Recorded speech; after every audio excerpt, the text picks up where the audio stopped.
Yo! Ravi de vous retrouver aujourd'hui dans cette vidéo où, tu l'as vu dans le titre, on va parler d'un film d'horreur bien spécial. On va parler de body horror. On va parler donc de The Ugly Stepsister. Oui, je pense que tu l'as capté, mais j'ai un micro maintenant. Autre nouveauté également, j'ai un générique que tu vas voir dans 3, 2, 1...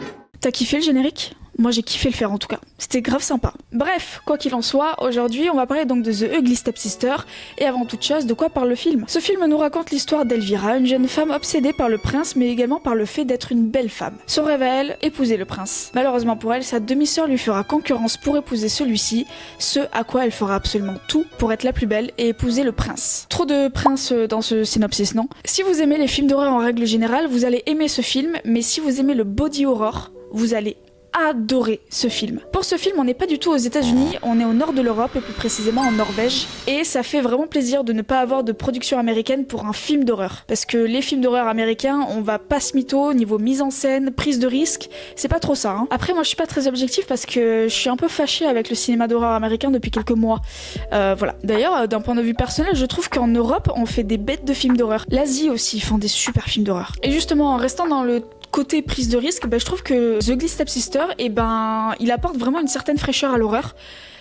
Tu vas pas commencer avec tes putains de rimes, par contre, Mago. Et il apporte franchement une certaine fraîcheur pour plusieurs choses. Premièrement, c'est de l'horreur comédie.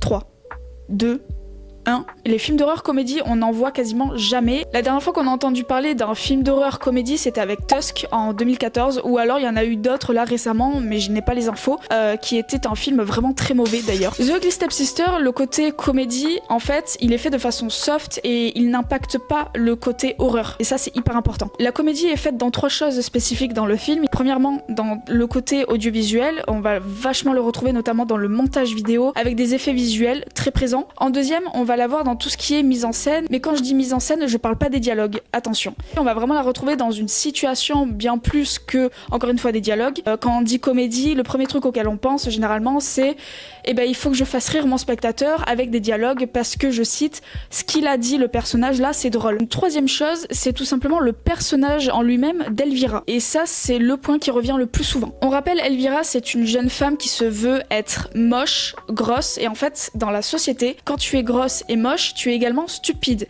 et tu n'es pas élégante. Très important ça aussi, le fait de ne pas être élégant. En fait, la réalisatrice, elle a vraiment voulu pousser au maximum tous ces clichés de con, en mode si t'es une femme grosse dans la société, tu es forcément également moche, et comme tu es moche, tu dois être également stupide. Et en fait, le côté comédie, il passe par le naturel qu'est Elvira finalement.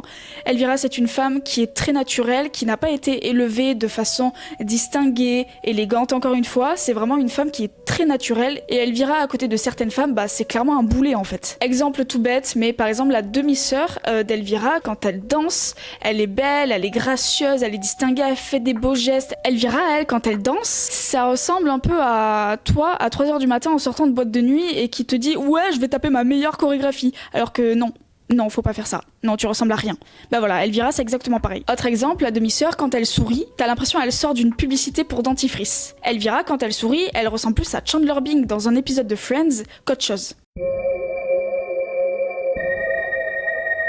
Celles et ceux qui ont la ref de ce que je viens de dire sur Chandler Bing, cœur sur vous. Bref, Elvira, c'est clairement un boulet, elle n'est pas du tout comme les autres femmes, et c'est là-dedans que va se jouer principalement la comédie dans ce film. Si on veut rester dans le côté audiovisuel, qu'est-ce qu'on a ? On a de beaux plans, avec de magnifiques lumières, un sound design bien maîtrisé, et un montage vidéo bien écrit. On va d'abord s'attaquer à tout ce qui est côté image-lumière. Avant d'aller plus loin, j'aimerais juste rappeler un truc, c'est que The Ugly Stepsister, ça vient du conte de Cendrillon, un conte de princesse. Que vous compreniez le pourquoi du comment certaines choses du film ont été pensées comme ça. Ok, dans le film, on a majoritairement des plans fixes. Et qu'est-ce qui est facile à maîtriser durant des plans fixes ?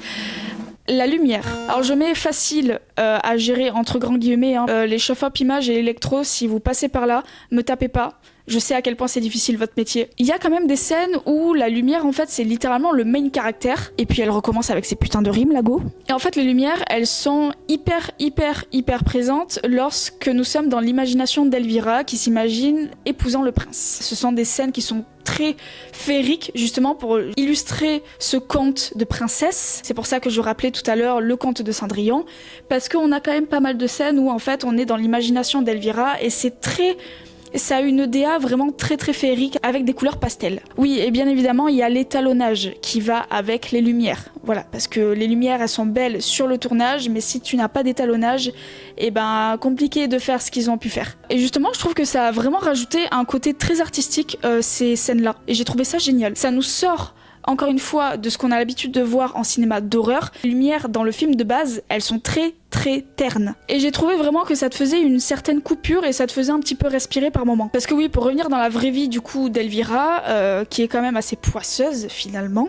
on n'est vraiment pas du tout dans le conte de Cendrillon là pour le coup. Durant donc tout le reste du film, les lumières sont vachement plus ternes. Simplement parce qu'on est en hiver, dans un manoir, dans un film d'horreur bien évidemment, et parce qu'à l'époque on éclairait vachement à la bougie. L'électricité c'était pas trop ça, hein. Les scènes de nuit elles sont éclairées énormément avec les lumières de jeu. Enfin c'est éclairé avec du coup les lumières de plateau, mais il y a beaucoup de lumières de jeu. À savoir les lumières de jeu donc dans ce film c'est les bougies. Et il y a quelques fois où on voit les lumières des lustres, mais c'est très rare. Et les lumières de jour sont bien évidemment éclairées à la lumière naturelle, mais sont vachement accompagnées quand même de lumières de plateau. Parce que sans les lumières de plateau, t'as juste pas d'image en fait. T'as beau avoir les réglages de ta caméra qui sont comme ça, si tu n'as pas de lumière sur ton tournage, t'as juste pas d'image en fait. C'était le petit cours audiovisuel. On va passer maintenant au son, mon métier. Donc comme je le disais tout à l'heure, on a quand même un sound design dans ce film maîtrisé. C'est quoi un sound design maîtrisé ? C'est un sound design qui a été écrit, pensé en amont durant l'écriture du film par le chef op son, et il est pas juste là pour combler les trous. Encore une fois, on a une bonne créativité de ce côté-là également dans ce film. Ok, le film, on rappelle, c'est du body horror. Le body horror, si tu mets du sound design plus que de la musique, ça marche. Si tu mets de la musique plus que le sound design, ça ne marchera pas. Parce que le body horror, c'est censé être là pour te choquer, pour te dégoûter. Si tu n'entends pas ce que tu es en train de voir ou ce que tu t'imagines en train de voir, par exemple un craquement d'os. La go, elle est là, elle se fait péter le bras, et t'as une musique à la place du craquement d'os. Ça marche pas. Tu vois ce que je veux dire ? Et ça, Emily Blichfield, elle a capté que le sound design est très important dans le body horror. Tout à l'heure, dans le synopsis, je vous expliquais que Elvira, son but, c'était d'être une très belle femme. Et c'était vraiment pas des lol. Elle va commencer par se refaire faire le nez au marteau. Sinon c'est pas drôle. Ensuite, se faire poser des petits fossiles sur ses jolis petits yeux. Sauf qu'à l'époque, t'allais pas chez Sephora aller chercher tes fossiles. Du coup, tu les faisais comment ? C'est simple. Tu prenais une aiguille, tu soulevais la paupière, et puis... Suite à ça, elle prendra un verre solitaire pour maigrir, et pour couronner le tout, elle va faire une énorme dinguerie pour être la plus belle, mais surtout pour épouser le prince à ce moment-là, ce sera de se couper le pied pour entrer dans une chaussure. C'est bon ou pas ? C'est bon ou pas ? Et là tu te dis mais c'est quoi le rapport avec le sound design ? J'arrive. En fait toutes les scènes là que je viens de te décrire, en fait c'est à ce moment-là que le sound design est le plus présent et le plus créatif. La réalisatrice elle a fait un truc que j'aime beaucoup, c'est que c'est toi spectateur qui te fait entre guillemets un petit peu ta propre image de la scène que tu entends. Tu n'es pas en train de la voir mais tu l'entends. Je m'explique. Par exemple Elvira qui se refait faire le nez. Tu vas avoir à l'image sa mère et sa sœur sous le choc. Toi par contre ce que tu entends c'est Elvira qui crie. Tu entends également l'os qui se fissure, tu entends le bruit du métal. Enfin bref, tu entends toutes les tortures qu'elle est en train de subir. Et moi franchement j'adore ça. La créativité de sound design. Pas Elvira qui est en train de se faire martyriser. Mais du coup la musique, il y en a ou pas ? Oui, alors oui, il y a de la musique, mais encore une fois, elles sont pas hyper présentes. Elles sont surtout là durant l'imagination d'Elvira. Elles sont là également durant la scène de fin du bal, bien évidemment. Il n'y a pas de musique sans bal. Non, il n'y a pas de bal sans musique, qu'est-ce qu'elle raconte ? Elle est con, elle. Mais voilà, elle n'est pas omniprésente comme on peut avoir l'habitude justement dans les films d'horreur pour augmenter le suspense, etc. Surtout que c'est pas des musiques de tension en fait dans ce film, c'est vraiment des musiques assez douces. Attends, je te fais écouter.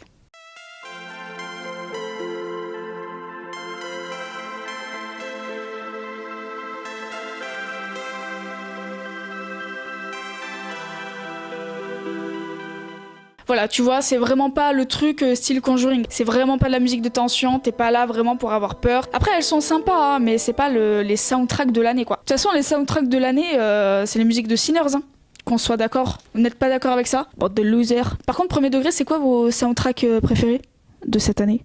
Du coup, je veux savoir. Parlons maintenant d'un sujet qui n'a rien à voir avec l'audiovisuel. J'ai nommé fiction versus reality. Pour ceux qui sont pas bilingues, ça veut dire fiction versus réalité.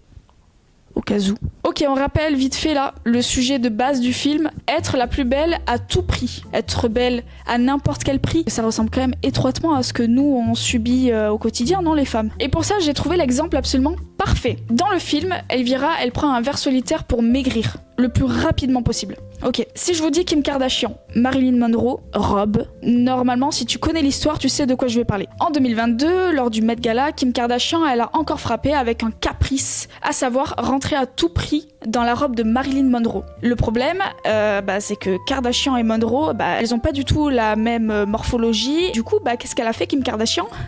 Elle a fait un régime. Elle a fait un régime de l'extrême où elle a perdu 7 kilos en espace d'un seul mois. Perdre 7 kilos en un mois, c'est absolument énorme. Je ne sais pas si vous vous rendez compte. Et encore une fois, tout ça pourquoi ? Pour être la plus belle, pour être la plus vue, pour être la plus photographiée, tout simplement. Ok, autre comparaison. Dans le film, la mère d'Elvira paye absolument tout et n'importe quoi à sa fille pour justement qu'elle soit la plus belle et qu'on la remarque. Quand je te dis tout et n'importe quoi, c'est surtout des choses dont elle n'a pas besoin mais qu'elle veut. Par exemple un chirurgien. Et puis ça s'arrête pas, hein. Genre elle lui achète des trucs, elle achète sans compter finalement. Je pense que tu vois où je veux en venir. On va en venir au capitalisme. Exactement, tu as tout compris. Imaginons tu as de l'acné. Pour y remédier, tu t'achètes une crème. Pas de bol, elle marche pas. Tu vas t'en racheter une autre. Elle non plus, elle ne marche pas. Tu vas aller sur internet, tu vas regarder les différentes crèmes qu'il y a. Tu vas pas forcément regarder le prix, tu vas surtout regarder les effets que ça procure. Du coup, tu vas continuer d'acheter jusqu'à finalement te retrouver avec une skincare coréenne à 200 balles sans t'en rendre compte. Alors qu'à la base, tu n'en avais pas besoin. Parce que qui c'est qui te fait croire que l'acné c'est de la merde et que comme tu as de l'acné, t'es moche? La société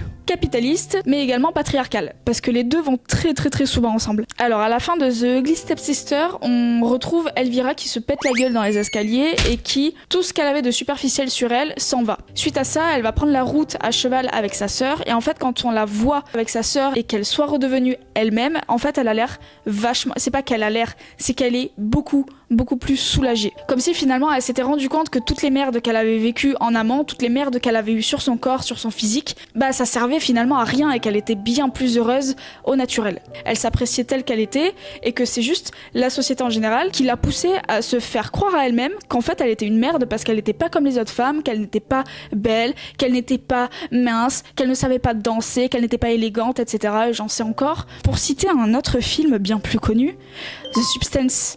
C'est le même schéma narratif. Au début, on va avoir la femme qui va avoir un élément déclencheur qui va s'auto-persuader qu'elle est une merde. Suite à ça, on va avoir le milieu du film où va se dérouler tout le processus qu'elle va mettre en place pour être belle. Puis à la fin du film, il va lui arriver quelque chose qui va lui faire tilt au cerveau et qui va lui faire prendre conscience que finalement, tout ça, elle n'en avait pas besoin et qu'elle était très bien comme elle était. On va maintenant aborder un nouveau point du film. Enfin, du fiction versus réalité. Waouh, compliqué à dire. Ouais, youpi. On va jouer un petit jeu. Qui est l'antagoniste du film ? Réponse A, le prince. Réponse B, la demi-sœur. Réponse C, la société en général. Ou réponse D, la mère d'Elvira, à savoir sa mère la pute.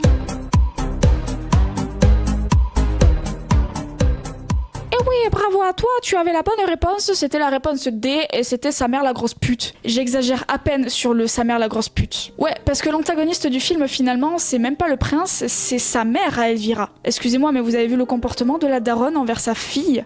Sa propre fille. Vous voyez les documentaires de parents qui amènent leurs enfants dans des concours de beauté ou des concours de je ne sais quoi encore pour gagner de l'argent. Mais c'est pas pour leurs gamins, c'est pas pour la fierté de leurs enfants qui font ça. C'est pour leur propre plaisir à eux. C'est pas le gamin, il s'en bat les couilles d'aller dans un concours de beauté, de gagner de l'argent, etc. Ils s'en bat les steaks. Et la mère d'Elvira, sa mère la pute. Faut que j'arrête avec ce gag. Elle s'appelle Rebecca. Et Rebecca, c'est exactement la même chose. C'est-à-dire, elle se sert de sa fille pour son propre plaisir, pour sa propre vie à elle. Voilà, elle pousse Elvira à faire des choses absolument horribles pour sa propre gloire à elle. Pour avoir elle-même, du coup, la reconnaissance d'autrui. Elle fait croire à Elvira que t'inquiète, tout ce que je fais pour toi, c'est vraiment pour toi, c'est pour ton bien. C'est faux. Le chirurgien pour le nez, là, c'était Rebecca. Les fossiles, Rebecca. Le ver solitaire, une prof de danse, c'était pas Rebecca. Le coupage de pied, c'était Rebecca. Enfin, Elvira avait commencé de se couper le pied et en fait Rebecca a fini de lui couper le pied pour, je cite, « Il faut absolument que ton pied soit découpé pour que ton pied rentre dans la chaussure pour que tu me rendes riche et célèbre. » Horrible. Une daronne, vraiment? Ah oui, attends, parce que j'ai pas terminé. Dernière dinguerie que du coup Rebecca elle fait à sa propre fille, elle se tape l'un des prétendants de sa fille. C'est-à-dire qu'il y a eu un bal où Elvira donc a eu plein de prétendants. Et parmi ces prétendants-là, Rebecca, elle s'en est tapé un. Voilà, sa propre mère s'est tapé un prétendant pour sa fille. Vraiment, cette scène-là, elle est abominable. Franchement, je vous jure, cette scène-là, moi, elle m'a vraiment marqué. Et le pire, c'est que, pour revenir sur le fiction versus reality, les darons comme ça existe dans la vraie vie. C'est-à-dire que les darons qui voient leur vie à travers leurs enfants, ou plutôt les darons qui n'ont jamais eu la vie qu'elles voulaient avoir, et qui forcent leur propre enfant à avoir cette vie-là, des darons comme ça, je vous promets que ça existe. Elles manipulent leur gamine à l'adolescence parce que quand tu commences l'adolescence, c'est là où tu grandis, c'est là où tu commences à découvrir la vie et du coup tu es ultra vulnérable et tu te fais manipuler très facilement. Elles bourrinent le crâne de choses plus abjectes les unes que les autres à leur gamine en leur faisant croire que c'est totalement normal. Ça ne l'est pas. Vraiment, là, on est sur de la toxicité, mon gars, mais maximale. Je pense que t'as pas besoin d'avoir d'ennemis quand t'as des parents comme ça, en fait. Et Rebecca, dans The Ugly Stepsister, c'est exactement ça. Elle n'a jamais eu de réelle vie quand elle était adolescente, quand elle était jeune fille. Donc, elle se sert de sa fille pour avoir la gloire, la beauté et la richesse. Et elle lui fait croire que, bien évidemment, se couper le pied, c'est totalement normal. La toxicité parentale. Voilà, c'est la fin de cette vidéo. Merci à celles et ceux qui sont restés jusqu'au bout. N'hésitez pas à me dire ce que vous avez pensé donc de The Ugly Stepsister. Et surtout, moi, je veux savoir vos soundtracks préférés de l'année. Voilà. Et en attendant donc la prochaine vidéo, prenez soin de vous. Buvez de l'eau pour pas pisser jaune fluo. Dernière rime de la vidéo. Ah putain, ça aussi ça rime. Et moi, je vous dis à la prochaine. Bisous!